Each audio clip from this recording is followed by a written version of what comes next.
Hello friends, तो इस video में हम बात करेंगे डेल्यूजन की। ये सेकंड पार्ट है। फर्स्ट पार्ट के लिए हमारे चैनल के प्लेलिस्ट में जाए या डिस्क्रिप्शन में लिंक दी गई है, उस पर क्लिक करें। तो चलिए देन हम बात करते हैं डेल्यूजन की। तो फॉल्स, फिक्स एंड अनसेकेबल बिलीफ, गलत फहमी जो कि फिक्स हो और अनसेकेबल हो, चेंज नहीं हो, ऐसी बिलीफ्स, विश्वास, ये होता है डेल्यूजन। इसमें डेल्यूजन के टाइप्स हैं: grandiose delusion, delusion of grandeur. These are delusional belief of having great power. ऐसा क्लाइंट फील करता है कि उसके पास ग्रेट पावर है, वो गॉड है या वो बहुत बड़ा इंसान है, वो जो कहता है वो होता है। तो an individuals has created conception of this importance, power और आइडेंटिटी, या believe that he is someone special. वो बहुत स्पेशल है और स्पेशल मिशन के लिए पैदा हुआ है, उसको बहुत ही कुछ करना है लाइफ में, और बहुत ही ज़्यादा उसके पास जादू है या शक्ति है या इम्पोर्टेंट पावर है उसके पास। तो ये है grandiose delusion. Delusion of persecution, a belief that he is being attacked, harassed or cheated or conspired against. Delusion of persecution means client को ये लगता है कि उसके पीछे लोग पड़े हैं, उसको मार देंगे, उस पर अटैक करेंगे, उसको हैरास करेंगे, उसको धोखा देंगे। Okay, patient has fast believe that some was specially members of his family. Patient को फॉल्स बिलीव होता है, स्पेशली उसकी family members, friends, love ones, relatives, neighbours उन्हें मारने की कोशिश करेंगे।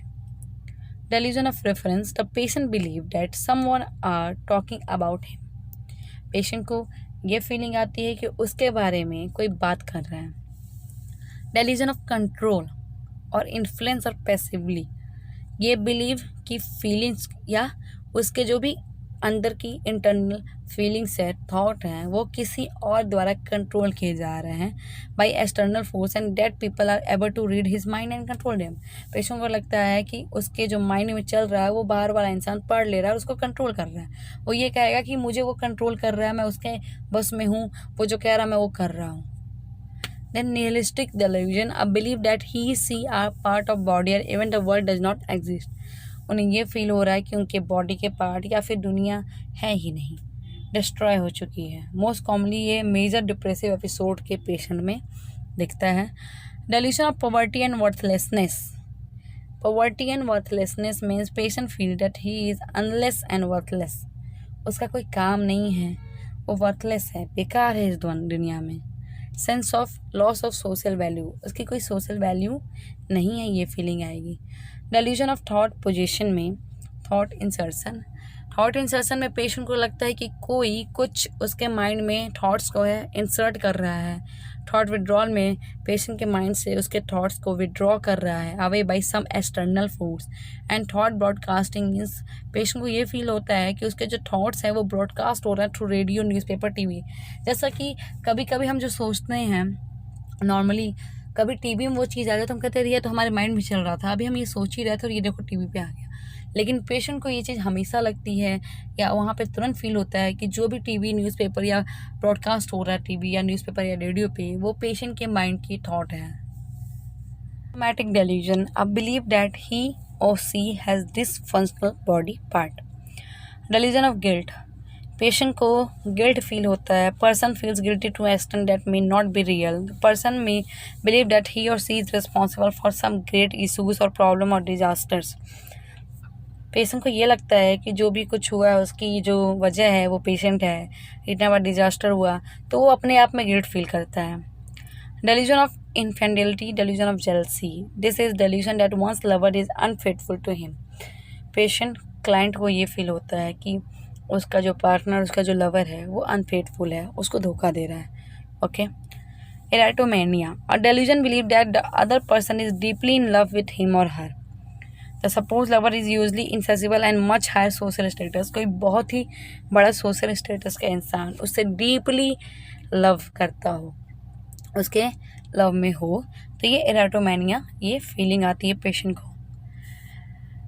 ट्रिचोटिलोमेनिया, also called hair pulling disorder, ये कॉमन है। हेयर पुलिंग डिसऑर्डर ही is a mental disorder that involves recurring irresistible urge to pull out hair from your scalp, eyebrows or other area of body despite trying to stop. Hair pulling disorder, इसमें patient अपने sir के बाल को खुद ही खींच देता है, नोच देता है, hair pulling disorder. Okay. Hypochondriasis, doctor shopping, people often misinterpret minor health problem or normal body function as a symptom of serious disease। इसमें क्लाइंट अपने जो माइनर डिसऑर्डर्स हैं, जो माइनर प्रॉब्लम है, माइनर सिम्टम्स हैं जैसे हेडेक या पेट दर्द को बहुत ही ज़्यादा मेजर सीरियस डिजीज़ समझ लेता है। वो बार बार डॉक्टर के पास जाता है और कहता है देखो मेरे को ब्रेन ट्यूमर है, मेरे को कैंसर है, मेरे को टीबी है, मेरे को ये है। वो पेशेंट डॉक्टर शॉपिंग, डॉक्टर्स के पास बार बार जाके ये बोलता है कि उसको बहुत बड़ी प्रॉब्लम है। एक्चुअल में प्रॉब्लम होती नहीं है, वो सिम्टम्स माइल्ड होते हैं। मान लीजिए हेडेक हो रहा है तो वो बोलेगा मेरे को ब्रेन ट्यूमर हो गया, मेरा चेक करिए, मेरे को दवा दीजिए, मेरे को ठीक करिए। तो ये hypochondriasis, doctor shopping. Obsession, obsession आपने नॉर्मली अपने लाइफ में सुना ही होगा, ऑब्सेस हैं। तो ऑब्सेशन का मतलब क्या होता है? रिपीटेटेड थॉट और feeling that he is unable to eliminate from their consciousness. ऐसा रिपीटेटेड थॉट, बार बार एक ही चीज़ दिमाग में आना जो एलिमिनेट नहीं हो सकती कॉन्शियसनेस से। And obsessive means repetitive thought, बार बार एक ही थॉट आना। एंड कंपल्सन होता है कंपल्सिव एक्ट, जो रिपीटेटिव थॉट हम लोग को आ रहा है, कंपल्सिव एक्ट करने से वो डिक्रीज हो जाएगी। जैसे कि अगर हमें थॉट आ रहा है कि ये चीज़ गलत है, तो जब तक हम कोई एक्शन नहीं लेते तब तक वो थॉट आना बंद नहीं होता। तो उसी तरह OCD के बारे में है, हम आगे क्लास में डिस्कस करेंगे, जिसमें आपको ये चीज़ बहुत अच्छे समझ में आ जाएगी, ऑब्सेसिव कंपल्सिव डिसऑर्डर। तो हमारे साथ बने रहिए, हमारे चैनल के साथ सब्सक्राइब कर दीजिए ताकि आपको आगे की क्लास टाइम से मिलती रहे। तो आगे हम देखते हैं phobias, irrational fear of specific object और सोशल सिचुएशन। फोबियाज जो होते हैं वो किसी चीज़ या किसी सिचुएशन से, किसी पर्टिकुलर सामान, सिचुएशन, जगह से डर होना, इरेशनल फियर। इतना फियर होना नहीं चाहिए बट होता है, तो फोबिया है। नॉर्मली हर इंसान किसी न किसी चीज़ से डरता है, लेकिन फोबिया में वो उस चीज़ से बहुत ही ज़्यादा डरता है, पैनिक हो जाता है, तो वो है phobia, irrational fear of specific सामान या सिचुएशन या ऑब्जेक्ट। तो फोबियाज के भी टाइप्स होते हैं, वो भी हम डिस्कस करेंगे। सुसाइडल और homicidal idea, individual expressing idea of harming self और अदर्स। सुसाइडल और होमिसाइडल में पेशेंट, क्लाइंट अपने आप को भी नुकसान कर सकता है और दूसरे लोग को भी नुकसान कर सकता है। देन हम बात करते हैं कॉन्शियसनेस की। तो consciousness refers to our individual awareness. हम कहते हैं हम कॉन्शियस हैं। कॉन्शियस मतलब इंडिविजुअल का awareness of your unique thought, memories, feeling, sensations and environment. हमारे थॉट, मेमोरी, फीलिंग, सेंसेशन और एनवायरनमेंट के जो अवेयरनेस है वो है कॉन्शियसनेस। और unconsciousness is when a person is unable to response. जब एक पर्सन अनएबल टू रिस्पॉन्स है पीपल, एक्टिविटी, सिचुएशन, तो वो अनकॉन्शियस है। Confusion, it is disturbance of consciousness characterize by disturbance of orientation, place and person और time.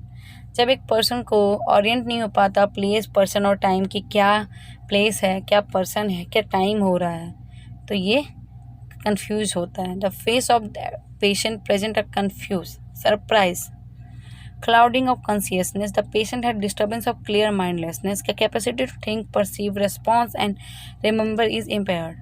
मतलब जो सोचने, समझने, रिस्पॉन्स या याद रखने की क्षमता है वो इम्पेयर्ड हो जाती है। This may happen in organic brain disorder and functional साइकोसिस के होता है। Then stupor, it is an extremely long air deep state of unresponsiveness, मतलब रिस्पॉन्स नहीं करता। Affected person is almost entirely unresponsive and only response to intense stimuli such as pain. Person normally ऐसे response नहीं करता है, वो तभी response करता है जब कोई इंटेंस स्टिमुलाई जैसे कि पेन दिया जाए उसको या कुछ अलग से रिस्पॉन्स किया जाए, तभी वो रिस्पॉन्स करता है, वरना वो अनरिस्पॉन्सिव, डीप अनरिस्पॉन्सिव होता है। In coma, complete unresponsiveness, patient can not be arouse at all. Stupor और कोमा में यही है कि वो भी अनरिस्पॉन्सिव होता है लेकिन पेन स्टिमुलाई पे रिस्पॉन्स करता है, बट कोमा में कंप्लीट अनरिस्पॉन्सिव होता है, वो किसी भी चीज़ पे रिस्पॉन्स नहीं करेगा। तो थैंक यू फ्रेंड्स, आज का हमारा ये कंप्लीट हुआ। तो अगर आपको कोई दिक्कत हुई हो तो कमेंट करके ज़रूर बताएं। Thank you.